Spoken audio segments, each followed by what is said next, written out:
Salutations! In the last video we established the existence of the monad being singular, infinite, absolute, changeless and non-contingent. We then concluded that the monad generates by passive emanation of its own substance, and that this emanation is constant and timeless. Now, these emanations are of a like nature to itself, to the same degree as their closeness to their ultimate source.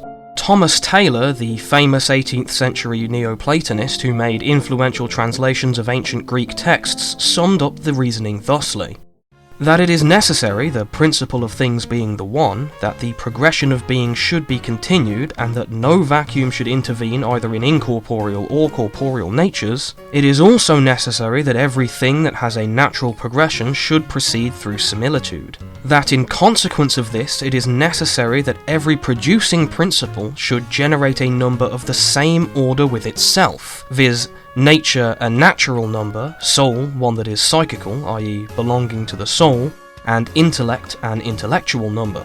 For if whatever possesses a power of generating generates similars prior to dissimilars, every cause must deliver its own form and characteristic property to its progeny.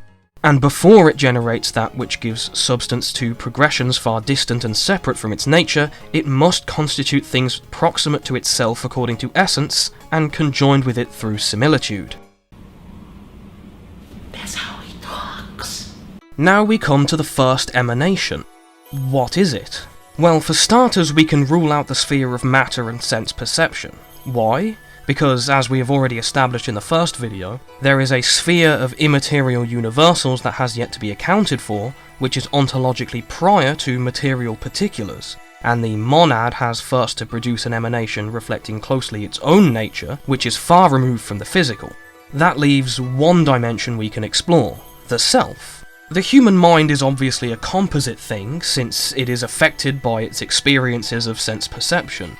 Certainly, the mind has a relationship to the physical brain, although the details of this relationship cannot be said to be properly understood even by neuroscientists. However, there exists one element that all mental states participate in that is established far more concretely than anything subject to perception could ever be, and that is consciousness.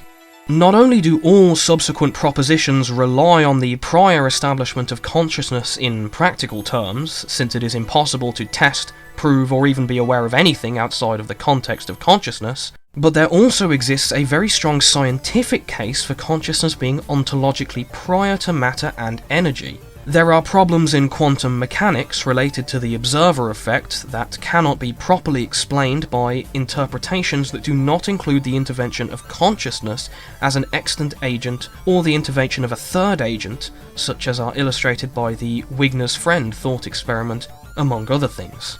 What's more, there have been a huge number of practical experiments involving quantum random number generators that indicate that consciousness has a remote, sympathetic effect on their results, notably at Princeton University.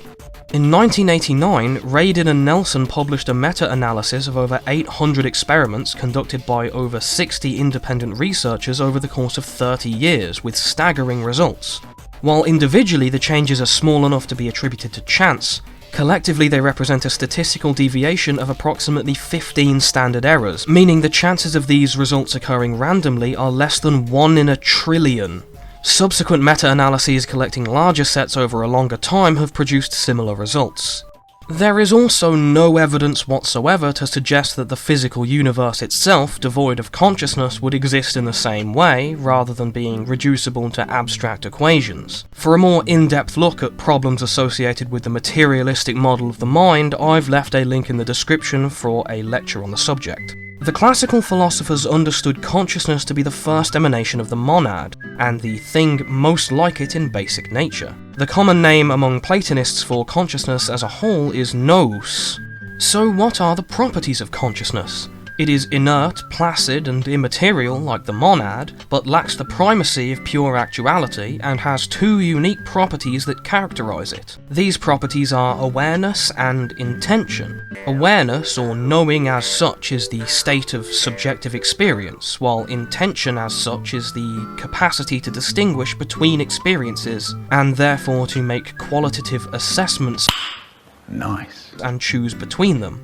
This necessarily includes the concept of free will with regards to the self, if not to externals. Since the Nous is a direct emanation of the monad, and emanation is a timeless and infinite process, it follows that the Nous, while dependent on the monad, is itself infinite. You're a big guy. If you think back to our first video, we established the existence of a sphere of immaterial universals that exist independent of particulars. In Platonism, these are called forms because Plato himself used geometry to demonstrate their existence. In our first video, we used the form of the square as an example. Numbers are also universals, and the Pythagorean philosophers believed numbers to be the most fundamental of things, with the monad being synonymous with the number 1 itself. But more to the point, qualia are universals as well. Qualia are the subjective experience of qualities. As Plato himself proved in the Socratic dialogue Meno, universals are inherently intuitive and intelligible to conscious beings, as a slave who has no knowledge of geometry can be made to solve a complex and unfamiliar problem simply by being questioned. According to Plato, the reason for this is that the consciousness invested in humans and other living things is in direct contact with the sphere of universals before it is manifested in the material world.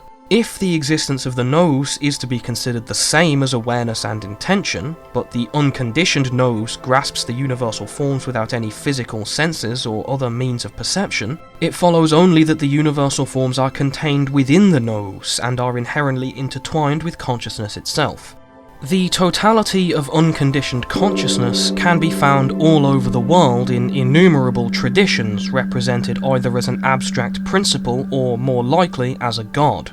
Shaivite Hinduism is possibly the most advanced exploration of this branch of metaphysics, wherein the equivalent of the Platonic Nous is recognized by the name Shiva, who is represented as the supreme lord of the gods who exists inside every living being.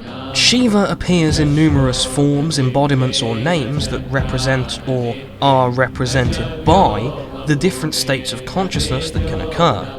The most prominent are associated with the most profound and exotic states of mind, such as the ecstatic dancer Nataraja, who flows fluidly between obstacles, the ferocious berserker Rudra, who is often compared to the Germanic god Odin by observers, and the sublime and tranquil yogi Mahadeva, whose stillness is elevated above the changes of the material world.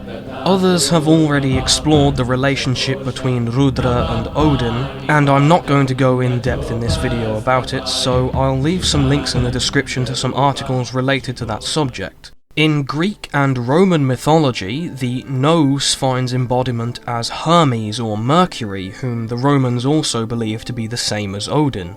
An exceptionally interesting case can be found if we turn our gaze back to the mythology of Egypt. The god called Thoth, who is considered to be the same as the previously mentioned Hermes, was believed by some Egyptians to be a transcendent, sovereign deity who is the origin of every kind of knowledge that humans and even other gods possess. Thoth is accompanied by two other entities called Sia and Hu. Sia is associated with awareness, while Hu is associated with words and expression, the result of intention, which correspond to the two properties of consciousness we defined earlier. Sia and Hu are both said to have been created directly from the blood of Atum, just as the Nous is directly emanated from the monad.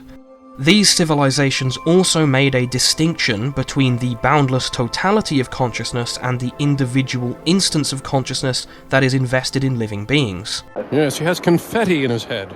The Platonists called this logistikon, the Egyptians Ach, the Indians Atman, the Chinese Hun, and a possible Old Norse equivalent is Ek. The logistikon is an irreducibly small drop in the infinitely vast ocean of the Nous, in which the ephemeral human brain participates in the same way that a particular physical square participates in the form of squareness. The physical and psychological sciences are oriented towards this, but are incapable of properly grasping it because physical science can only study physical phenomena. It is the seat of what Carl Jung called the collective unconscious, and it is the immaterial source of all knowledge that Nikola Tesla claimed to exist at what he called the core of the universe.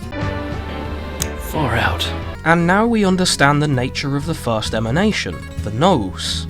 Spiralling outwards, we will next come to the second emanation, produced through the first by the continuous generative output of the monad. This we will explore in the next video. Thanks for watching and have a nice day. Anyways, that was the cringe of the week.